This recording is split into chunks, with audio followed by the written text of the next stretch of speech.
The Assembly will hear an address by His Excellency Hakainde Hichilema, President of the Republic of Zambia. I request protocol to escort His Excellency.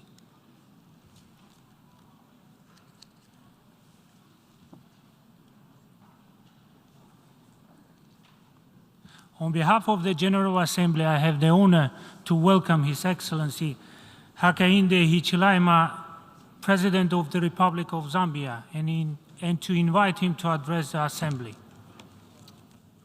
Your Excellency, Ambassador Korosi, President of the 77th Session of the United Nations General Assembly, Your Excellency, Mr. Antonio Guterres, Secretary General of the UN, Your Excellencies, Heads of State and Government, distinguished ladies and gentlemen, first we congratulate you, Mr. President, on your election as the seventh President of the UN General Assembly. With your vast experience, we're confident that you will successfully provide the required leadership during your tenure as President of the General Assembly. We pay tribute, of course, in the same manner to Mr. Abdallah Shahid for his unwavering dedication and good stewardship during the 76th session of the General Assembly. Mr. President, Your Excellencies, we meet here at a very difficult time, a time when global challenges have not only multiplied, but have become more complex. Such challenges include the COVID-19 pandemic, the climate change, the war in Ukraine, and the associated effects of the supply chain disruptions, food insecurity around the world, the high commodity and energy prices, as well as the overall high cost of living, which have cast a dark shadow on the attainment of the SDGs on our continent. The risk and the world, the risk of reversal in the hard-won developmental gains is ever so real. COVID-19 unmasks the global inequalities which stretch well beyond income and political boundaries, as evidenced through the varied access to vaccines. The risk of further inequality is also real, especially for us developing countries which have inadequate capacity to adapt and mitigate the effects of climate change, despite our insignificant carbon footprint, sadly so. This is truly a defining moment of our time where collective efforts must be channeled to address the numerous challenges that we face. Mr. President, it is why Zambia welcomes the challenge on building our common agenda and endorse the call to convene the Summit for the Future. We call for the attainment of a pact for the future that underwrites a new form of multilateralism in our world, one where major challenges are faced together in solidarity within a context of revitalized international order that is rules-based, number one, number two, fair and inclusive, number three, with the United Nations at the center of it all. As a country with the 2/3 of our population below the age of 25, the outlook on the future and emphasis on intergenerational equity is so important to us. Our government seeks to harness this democratic dividend by investing in its youthful population and energetic members of our population for a better future. We therefore support the establishment of the UN Youth Office at the UN here. This should encourage meaningful youth engagement in diverse ways, such as in political representation, access to lifelong skills training and education, support to youth innovation, and indeed entrepreneurship, decision-making, and all the spheres of life, including climate change and environmental protection. Mr. President, in spite of the steady progress made towards curbing the COVID-19 pandemic, we still need to remain vigilant to guard against the possibility of its resurgence. We have all experienced the negative impact of the pandemic, particularly the loss of millions of our loved ones, lives across the world, disruption in social economic activities. As the world continues to recover from this pandemic, it is therefore necessary to find lasting solutions including investment in resilient health systems that will respond to future pandemics of the likes that we have witnessed with the COVID-19, just amongst others. This entails the establishment of a versatile international public health regime that will be devoid of hoarding vaccines and related technologies to guarantee rapid deployment of supplies, indeed from a global reserve to tackle future pandemics. Mr. President, the re-emergence of polio in our world is of great concern, and as such, Zambia is participating in supplementary immunization activities along with a number of countries in our region in order to prevent and halt the spread of wild poliovirus type 1. This is in addition to ongoing activities to fight other vaccine-preventable diseases such as what? Measles, as well as to strengthen our routine immunization and maintain essential health services for maternal and child health. As the Globe Cholera Control Champion, and many thanks to the WHO who gave us this opportunity to serve in this role, our fight against cholera must continue with vigor, relentlessly with vigor. We also need to remain alert to any possible outbreaks of monkeypox, Ebola virus, and indeed other threats in our world. The international community must work together to address the growing threat to environmental, human, and animal health resulting from antimicrobial resistance, commonly referred to as drug resistance. Drug resistance, bacterial infections to bacterial infections continue to cause millions of deaths where, for example, in particular, sub-Saharan Africa has the greatest burden of resistance bacterial infections, accounting for a greater proportion of deaths in our regions. This calls for greater control systems in access to antimicrobial medicines for both human and animal use. I shall now focus on other areas of interest. Economic performance. Mr. President, the Ukraine crisis has hampered the recovery that was slowly taking hold, particularly in the developing world, where large sections of our society remain in extreme poverty and the inequalities widen by the day. With the attainment of the SDGs off track, countries must intensify national consultative processes and stakeholder engagements and renew commitments to poverty reduction, tackle energy poverty, support debt restructuring, and enhance access to concessional finance, very important to our own development agendas in our individual countries. On our part, we hereby indicate this, in this regard, our intention to present our second voluntary national review in July 2023 to highlight Zambia's progress towards sustainable development goals, achievement of. Despite the challenges in the external environment, we are resolved to rebuild the Zambian economy, and this resolve remains strong ever before. Our economic recovery is on track, Mr. President, evidenced by the positive growth indicators and stabilization of key macro variables such as what? Interest rate regime, indeed, exchange rate market stability, inflation, which we have been able to pull down from 25% to well under 9.8% in just 1 year of being in office. Mr. President, Zambia is on a path of growth from the economic contraction that we experienced in the past, which was somewhere in the region of -2%, and to GDP estimated now just under a year to grow at about 3%. When you add -2 and 3% growth, it means we've grown by about 5% in the last 12 months. This is something that has been difficult to achieve, but with a lot of hard work, we've been able to do it. But we want to do more. Effectively, in terms of social economic benefits, our commitment to providing equal opportunities, especially for the young people, has been demonstrated by the introduction of free primary and secondary education, as we believe that education is the best equalizer.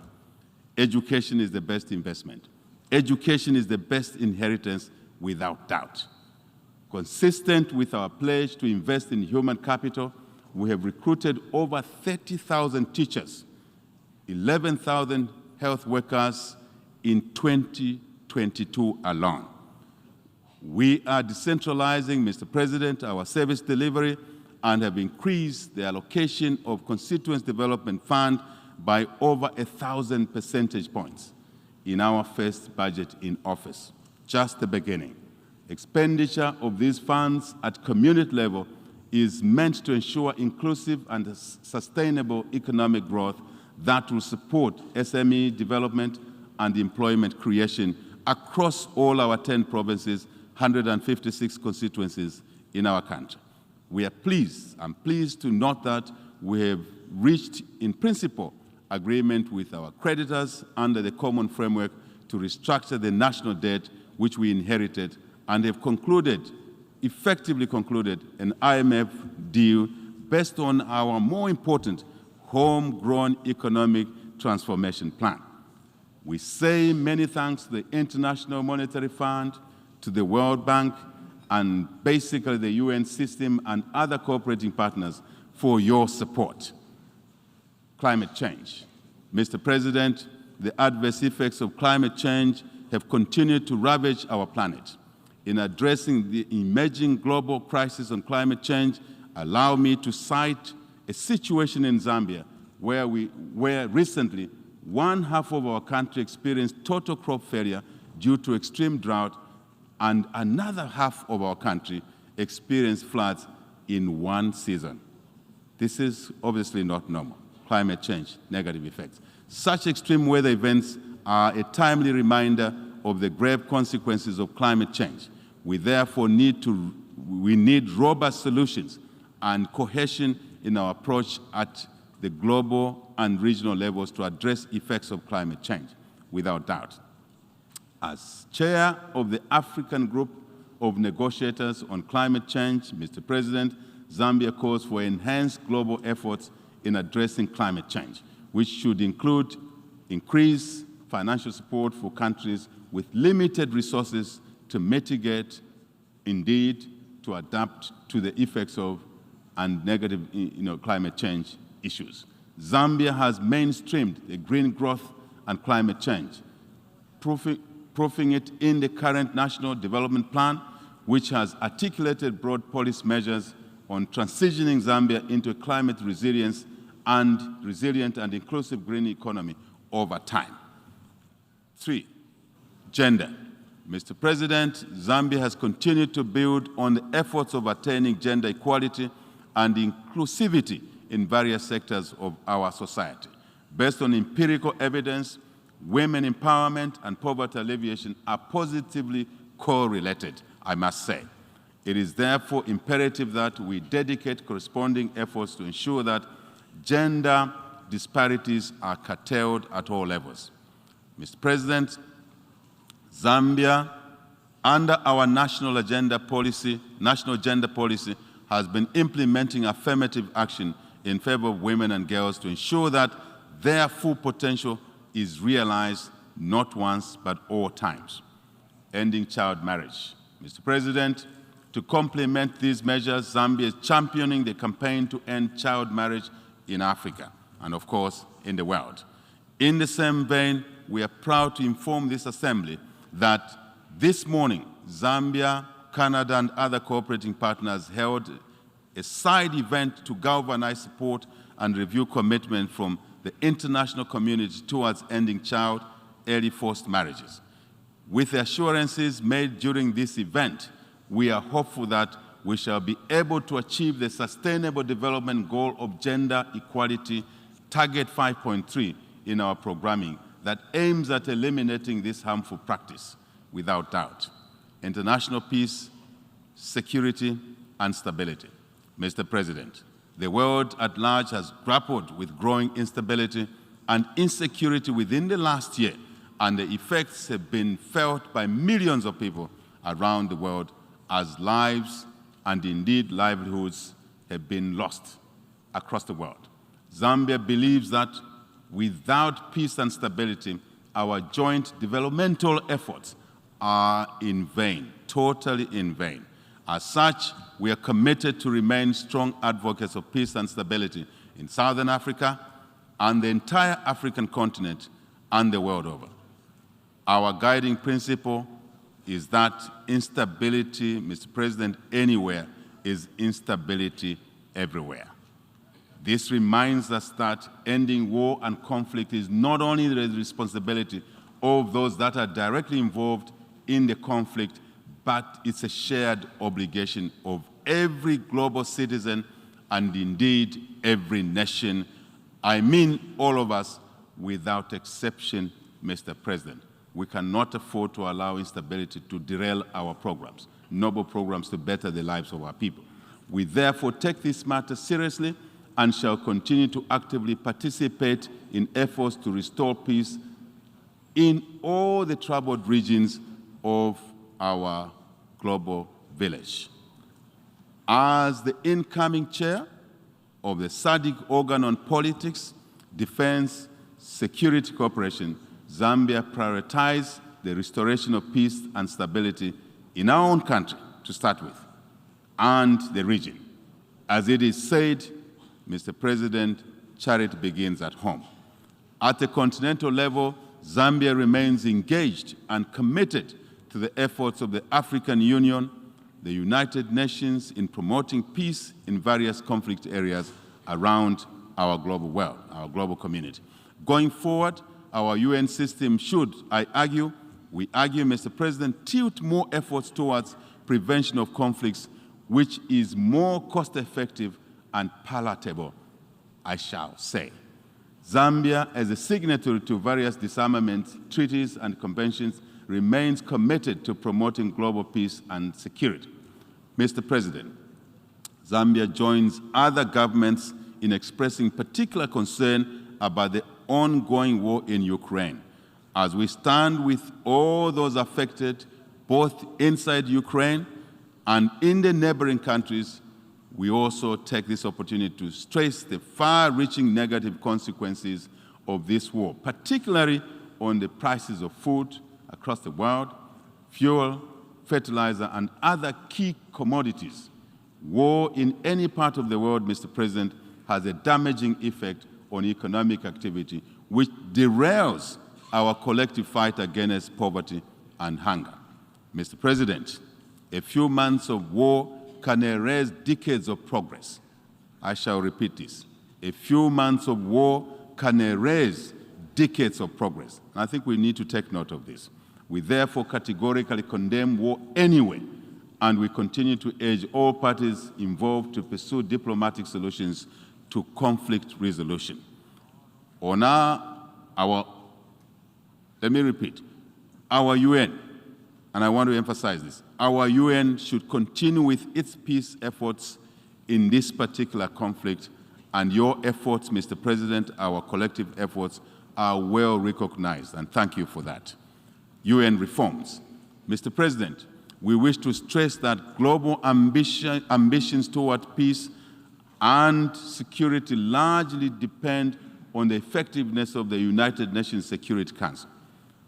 The inadequacies of the current structure of the Security Council, however, have become increasingly pronounced with ceding of decision-making on matters of global peace and security to the General Assembly that otherwise would have been its preserve. That's a preserve of the Security Council.